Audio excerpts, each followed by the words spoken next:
अस्सलामुअलैकुम dear viewers. हमारा आज का टॉपिक है इस्लामी या गैर इस्लामी बैंक से कर्ज लेने का हुक्म।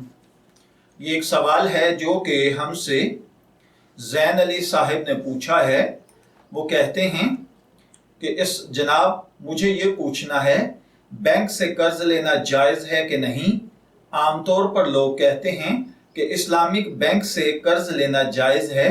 क्या ये बात दुरुस्त और सही है या नहीं?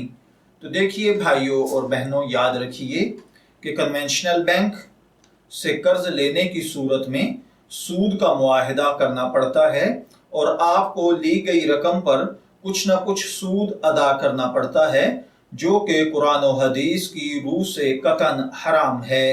लिहाजा किसी भी कन्वेंशनल बैंक से सूदी बैंकों से कर्ज लेना जायज़ नहीं है। इससे हर मुमकिन हद तक बचना चाहिए।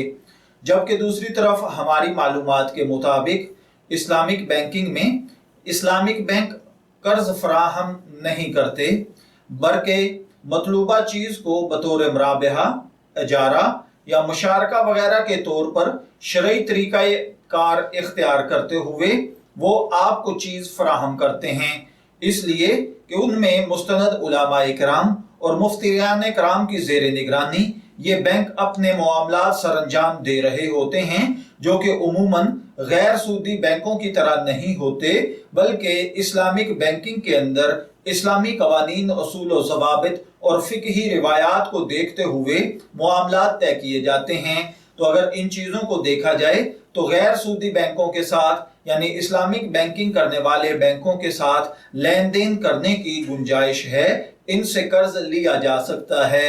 मैं दुआगो हूँ कि अल्लाह ताला हमें इन बातों को समझकर इनके मुताबिक अमल करने की तौफीक अता फरमाए। शब्बीर अहमद को इजाज़त दीजिए, फिर हाजिर होंगे किसी नए टॉपिक के साथ। तब तक के लिए अल्लाह हाफिज।